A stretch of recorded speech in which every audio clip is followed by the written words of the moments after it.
The greedy dog. A dog was very hungry.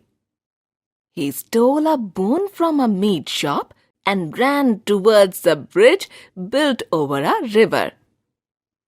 He sat down to eat, but on seeing his own reflection in the water, he thought that there was another dog there with a bone in his mouth. He wanted that bone as well, so he opened his mouth to bark. The bone in his mouth fell into the water. The hungry dog went away unhappily. Moral: never be greedy.